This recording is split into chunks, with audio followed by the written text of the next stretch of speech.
capsule d'économie politique et développement social.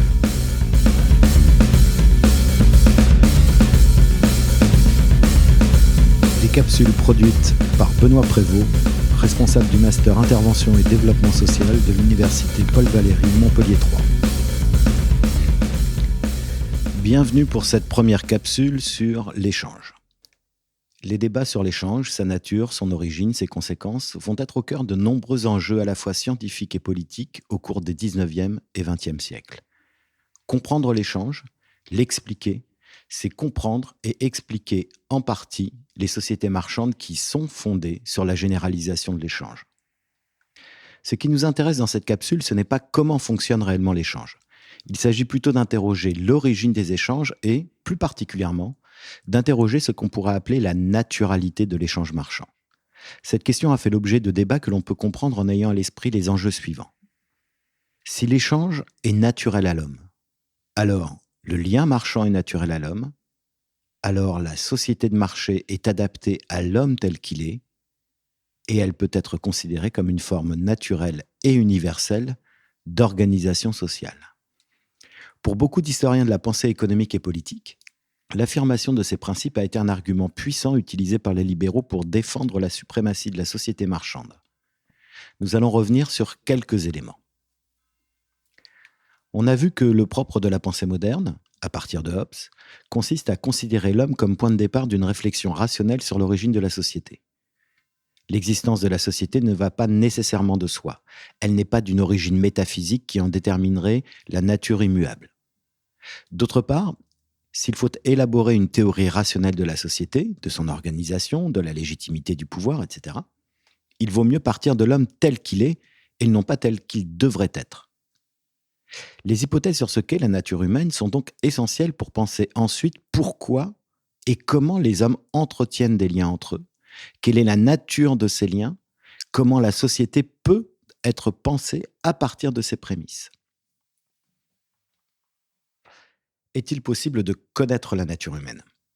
Certains philosophes penseront que la spéculation et l'introspection nous le permettent. L'exercice de la raison nous conduit à des vérités sur lesquelles peuvent s'élaborer une philosophie morale et une philosophie politique. D'autres considéreront que les récits d'explorateurs, qui se multiplient au XVIIe et au XVIIIe siècle à travers la découverte de nouveaux pays, de nouvelles sociétés à des stades moins développés que l'Europe, nous permettent de découvrir l'homme et ses sociétés dans leur état primitif. Une sorte d'état de nature auquel ils se référeront la plupart des modernes. Assez tôt émergent d'ailleurs des débats sur les erreurs d'interprétation de ce qu'est la nature humaine. Ainsi, Rousseau introduit son contrat social en 1762 en indiquant « Je veux chercher si, dans l'ordre civil, il peut y avoir quelques règles d'administration légitimes et sûres, en prenant les hommes tels qu'ils sont et les lois telles qu'elles peuvent être. » Quelques pages plus tard, il s'en prend d'ailleurs à Grotius et à Hobbes, qui, partant de l'observation des hommes tels qu'ils sont à leur époque, en tirent des conclusions sur la nature humaine sans saisir que l'humanité qu'ils observent est le résultat de transformations liées aux structures sociales. Les raisonnements de Rousseau sont très intéressants, notamment lorsqu'il explique que l'esclave semble naturellement se satisfaire de son sort, une idée que l'on retrouve assez fréquemment à l'époque. Tout homme né dans l'esclavage, nous dit-il, naît pour l'esclavage. Rien n'est plus certain. Les esclaves perdent tout dans leur faire, jusqu'au désir d'en sortir.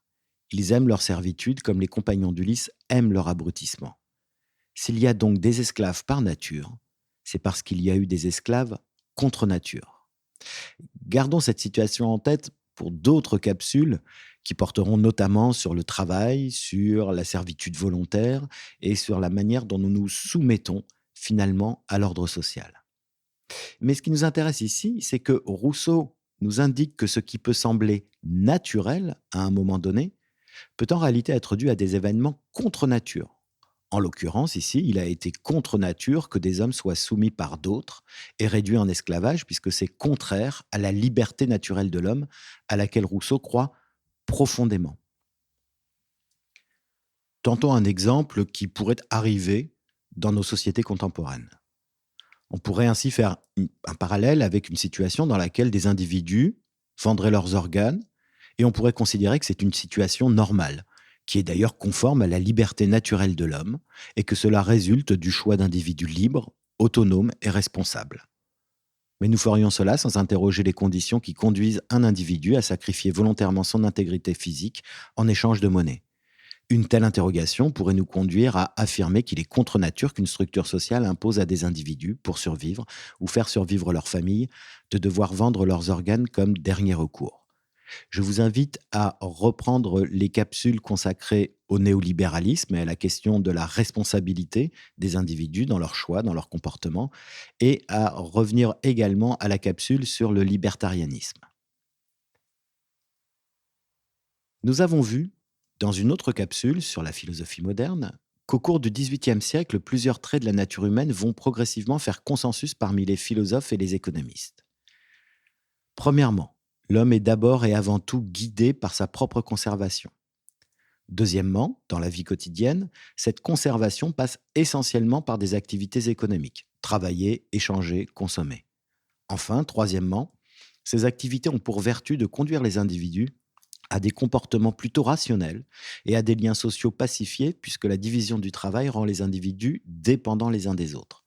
Ne produisant pas tout ce dont nous avons besoin, nous avons alors besoin d'établir avec les autres des relations d'échange durables et donc pacifiques, qui supposent que nous respections des règles communes. Le jeu de l'offre et de la demande, l'acceptation d'une monnaie, le respect des contrats, etc. Ces éléments ont émergé tout au long du XVIIIe siècle. Et ils ont conduit à l'émergence de la théorie économique défendue par les premiers libéraux fin XVIIIe, début XIXe. Toujours dans cette perspective d'interrogation de ce que serait la nature humaine, il a été utile pour certains auteurs de suivre ce qu'on pourrait appeler l'hypothèse du pire. Imaginez une société composée uniquement d'individus égoïstes poussés avant tout par des vices jusque-là réprimés par l'Église et l'État. C'est la piste proposée par Bernard de Mandeville dans La fable des abeilles. L'enjeu est alors de montrer qu'une telle société serait pourtant viable, ce qui permet ensuite d'affirmer que nul n'est besoin ni d'Église ni d'État pour que les hommes réussissent à vivre entre eux. Revenons maintenant à Smith. Nous avons évoqué à plusieurs reprises le fait qu'il est bien souvent l'objet d'attaques injustifiées, mais telle est l'histoire des idées. Smith est le père fondateur des libéraux, et c'est la racine du mal pour les critiques du libéralisme et de la science économique. On lui attribue donc, et c'est ce que fera par exemple Karl Polanyi dans La Grande Transformation, conformément à une longue tradition intellectuelle, on lui attribue donc d'avoir affirmé et défendu la naturalité de l'échange et de la société marchande, parachevant ainsi l'œuvre entamée par Mandeville. Bien qu'il n'adhère pas aux théories du contrat social et donc rejette l'hypothèse d'un état de nature, Smith n'en a pas moins recours, comme nombre de ses contemporains, aux références à des stades primitifs des sociétés. C'est conforme à sa démarche généalogique, qui consiste à remonter aux racines des phénomènes sociaux, dont la forme empirique est très souvent complexe, et qui peut égarer le philosophe qui va du coup chercher à reconstruire rationnellement l'ordre social sur la base de relations causales faussement évidentes. Ainsi, par exemple, le philosophe ou l'économiste pourrait croire que l'expansion des marchés est liée à la division du travail qui contraint chacun à échanger toujours plus au fur et à mesure qu'il se spécialise. C'est ce qu'on vient de dire. Plus nous échangeons, plus nous avons besoin les uns des autres, et plus nous avons besoin les uns des autres, plus nous avons besoin d'échanger. Ou bien encore le philosophe ou l'économiste, constatant les effets positifs de la division du travail, l'augmentation de la productivité, l'accroissement des richesses, le philosophe ou l'économiste pourrait donc croire que la mise en place de la division du travail résulte d'un calcul savant pour générer la croissance économique. Mais Smith part du principe que la plupart des phénomènes sociaux sont la conséquence non intentionnelle de comportements individuels guidés d'abord et avant tout par des inclinations, des penchants de la nature humaine. Par exemple, améliorer son sort, éviter de souffrir, chercher à s'attirer la sympathie des autres, etc. Pour Smith, c'est une évidence. Diviser le travail, c'est se rendre dépendant des autres pour obtenir ce dont on a besoin, en acceptant de ne plus produire qu'un seul bien, que l'on offrira en échange de tous les autres biens nécessaires. Attention à cette idée, elle est très importante. Accepter la division du travail, c'est accepter de devenir dépendant des autres, et c'est d'une certaine manière perdre une partie de sa liberté. Pour que la division du travail se soit mise en place au cours de l'histoire, il a donc fallu que les hommes soient confiants dans la possibilité d'obtenir, grâce à l'échange, ce dont ils ont besoin et qu'ils ne produisent plus eux-mêmes. En d'autres termes, l'échange a nécessairement précédé la division du travail. Et cette dernière ne peut être qu'une conséquence de la mise en place d'échanges répétés. Certes, la théorie économique montre à quel point l'échange et la division du travail peuvent être avantageux. Mais il a fallu que ces avantages se révèlent aux hommes pour qu'ils en prennent conscience et acceptent de perdre leur indépendance et leur autonomie. La pérennisation des échanges et la division du travail sont le résultat d'expérimentations dont l'impulsion initiale n'a pas pu être l'anticipation de ces effets positifs. On a ici plusieurs éléments fondamentaux du libéralisme de Smith. Ces éléments fondamentaux, nous allons les décrypter dans cette capsule et dans d'autres capsules. Reprenons ici les passages dans lesquels Smith mentionne le développement des échanges et de la division du travail. Que nous dit-il? Cette division du travail, de laquelle découlent tant d'avantages, ne doit pas être regardée dans son origine comme l'effet d'une sagesse humaine qui est prévue et qui ait eu pour but cette opulence générale qui en est le résultat. Elle est la conséquence nécessaire, quoique lente et graduelle, d'un certain penchant naturel à tous les hommes qui ne se proposent pas des vues d'utilité aussi étendues. C'est le penchant qui les porte à trafiquer, à faire des trocs et des échanges d'une chose pour une autre. Plusieurs éléments méritent ici d'être analysés.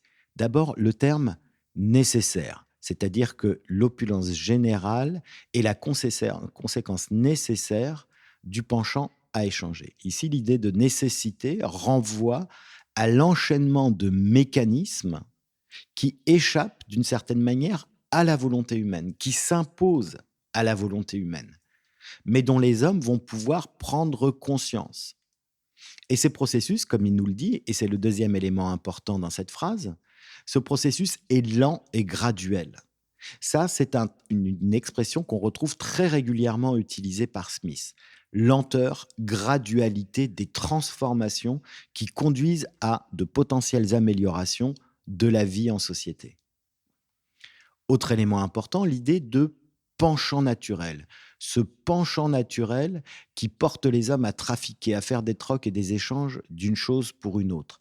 Ici, l'idée de penchant naturel nous renvoie bien à un mouvement qui conduit l'homme à agir sans que ce mouvement soit nécessairement conscientisé et rationalisé. En particulier, ce que nous explique Smith, c'est que nos penchants nous conduisent à adopter des comportements dont la finalité n'est pas nécessairement celle que l'on peut analyser de l'extérieur. De l'extérieur, un observateur ici peut observer que l'échange conduit à la division du travail qui conduit finalement à la croissance économique. Mais comme le dit Smith, ce qui pousse les hommes à échanger n'est pas cette conséquence ultime qui est la croissance économique. Ce penchant qui conduit les hommes à échanger n'a pas non plus pour objectif de développer la division du travail. Et c'est ce qu'il nous dit quand il nous explique que les hommes n'ont pas ces vues d'utilité aussi étendues.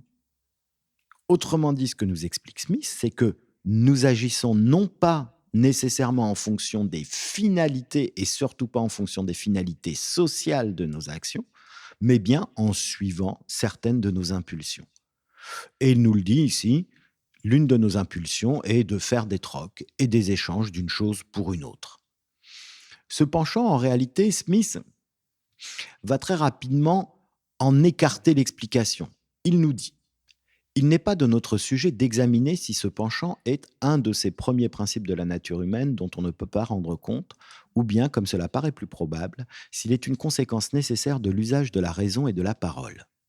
Il est commun à tous les hommes et on ne l'aperçoit dans aucune autre espèce d'animaux, pour lesquels ce genre de contrat est aussi inconnu que tous les autres. Deux lévriers qui courent le même lièvre ont quelquefois l'air d'agir de concert.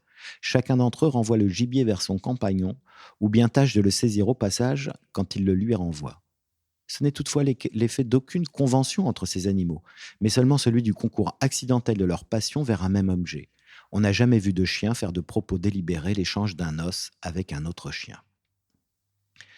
À nouveau, décortiquons ce que Smith nous explique.